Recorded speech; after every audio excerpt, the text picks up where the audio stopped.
Try করে দেখবেন। একবার দেখলে একদম ঘরোয়া উপায় দিয়ে খুব সহজ সেমাই রান্নার রেসিপিটা দারুণ।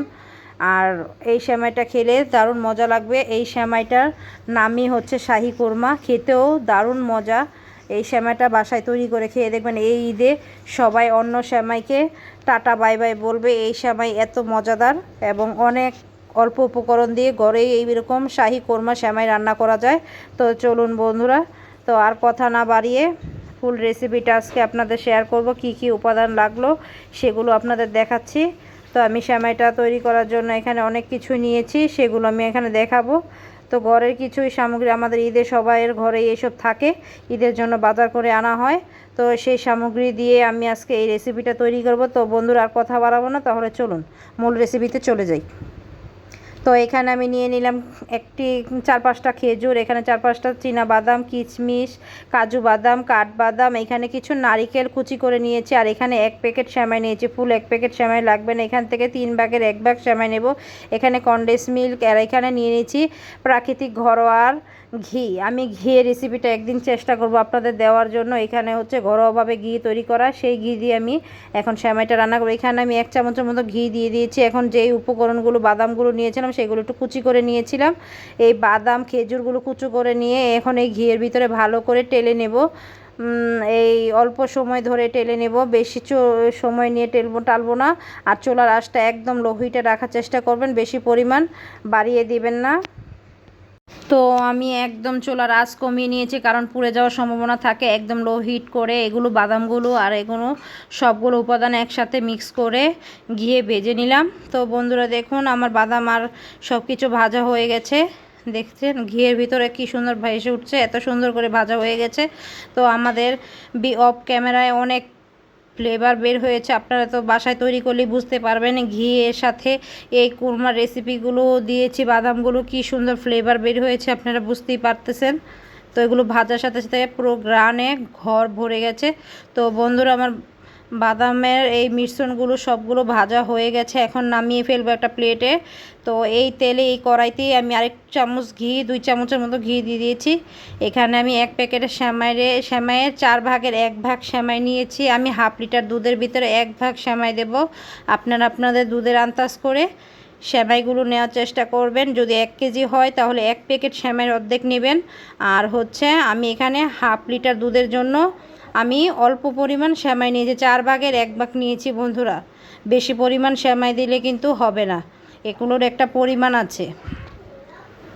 তো আমার ভিডিওটা ফুল দেখবেন, তাহলে বুঝতে পারবেন। জলদি করে আপনারা আমার ভিডিওটা সেভ করে রাখেন, তাহলে আপনাদের বানানোর সময় কাজে লাগবে। এখানে আমি হাফ লিটার দুধ নিয়ে নিয়েছি, হাফ লিটার দুধ এখন আমি জাল দিয়ে নেব। আর এখান দিয়ে সেমাইটাও ভালো করে ভেজে নিচ্ছি লো হিট দিয়ে, কারণ বেশি পরিমাণ নাড়াচাড়া না করলে পুড়ে যাওয়ার সম্ভাবনা থাকে। এই যে দুধটা ভালো করে জাল দিয়ে নিচ্ছি, দুধটা জাল হতে হতে আমার আর একটু প্রসেসিং রয়ে গেছে। এখানে আমি একটা কড়াই বসিয়ে দিচ্ছি, কড়াইতে সামান্য পরিমাণ চিনি দিয়ে ক্যারামেল তৈরি করব। এখানে ক্যারামেলটা তৈরি করার জন্য কিছুক্ষণ অপেক্ষা করব। তো আমার ক্যারামেলটা এই যে দেখুন আমি অনবরত নেড়ে যাচ্ছি, কারণ নিচ দিয়ে লেগে না যায়। আমি অল্প পরিমাণ স্বাদ মতো চিনি নিয়েছি, আমি এই চামচের 1 চামচ চিনি নিয়েছি। আপনাদের যদি 1 কেজি দুধের ভিতরে চিনি দিতে হয় এরকম চামচ দিয়ে 2 চামচের ক্যারামেল তৈরি করবেন। হ্যাঁ, আমি এখানে হাফ লিটার দুধের জন্য হাফ চামচ চিনি নিয়েছি, হাফ চামচের একটু বেশি। আর এখন ক্যারামেলটা হয়ে গেছে, এতে আমি অল্প অল্প করে দুধ ঢেলে দিচ্ছি। দুধটা খুব সাবধানে ডালতে হবে, কারণ ওই ক্যারামেলের উপরে দুধটা ডালার সময় অনেক উপর দিয়ে বলকিয়ে শরীরে আসার সম্ভাবনা থাকে। আপনারা আস্তে আস্তে চুলার হিট কমিয়ে দিয়ে এভাবে দুধটা নামিয়ে দিয়ে দিবেন। দেখুন বন্ধুরা দুধের কালারটাই পাল্টিয়ে গেছে। তো এখন আমি এখানে নিয়ে নিচ্ছি 1 চামচের মতো কাস্টার্ড পাউডার, 1.5 চামচের মতো কাস্টার্ড পাউডার। হাফ লিটার দুধে 1.5 চামচের মতো কাস্টার্ড পাউডার দেবেন। আর 1 কেজি দুধের ভিতরে বুঝতেই পারতেছেন কয় চামচ কাস্টার্ড পাউডার দিতে হবে, 3 চামচ কাস্টার্ড পাউডার দিতে হবে। তো এইভাবে আমি কাস্টার্ড পাউডার অল্প পানি দিয়ে গুলিয়ে নিয়েছি। যেই দুধটা মিশ্রণটা চিনি ক্যারামেলের সাথে মিক্স করে নিয়েছিলাম সেখানে আমি দিয়ে দিলাম। এইভাবে অনবরত হালকা করে নাড়তে থাকবো, কারণ এটা লেগে যাওয়ার সম্ভাবনা থাকে। আর পাশাপাশি আমি এখানে কনডেন্স মিল্ক ব্যবহার করছি। এখানে আমি প্রায় স্বাদ মতো আমি 6 থেকে 7 চামচ কনডেন্স মিল্ক ব্যবহার করলাম। তো আমার সেমাইয়ের মিশ্রণটা প্রায় রেডি। এখন আমি যেই সেমাইগুলো ভেজেছিলাম এই দুধের ভিতরে দিয়ে দিলাম। দেখুন বন্ধুরা দেখতে কত সুন্দর লোভনীয় হয়েছে। তো বন্ধুরা দেখুন সেমাইগুলো একটু জাল দিয়ে নিব ভালো করে। জাল দেওয়ার সময় চুলার আঁচটা একটু বাড়িয়ে দেবো লো হিট থেকে।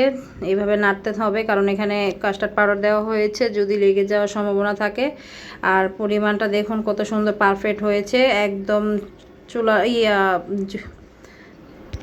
দুধের পরিমাণটা একদম পারফেক্ট হয়েছে। সেখানে আমি দিয়ে দিলাম ওই যে বাদাম, কিশমিশ এবং নারিকেল ভেজে নিয়েছি। এরকম করে নেড়েচেড়ে একটা বলক দিয়ে নামিয়ে ফেলবেন, বেশিক্ষণ রান্না করা যাবে না। এভাবে দেখুন আমি বাটিতে ঢেলে নিয়েছি, কত সুন্দর লোভনীয় হয়েছে দেখতে। ঠান্ডা হলো, জমে গেলেও এরকম পারফেক্ট দুধ থাকবে, একদম হয়ে যাবে না যে ঠান্ডা হওয়ার 1 ঘন্টা পরেও আপনাদের দেখাচ্ছি কত সুন্দর লোভনীয় হয়েছে দেখুন বন্ধুরা।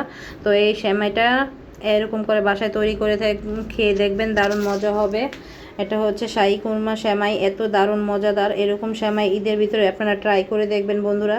তো দেখুন, বিশেষ করে ঈদের ভিতরে এই সেমাইটা একবার বানালে বারবার বানাতে ইচ্ছে করবে, আপনারা নিজেরাই চাইবেন আরেকবার ট্রাই করে দেখি।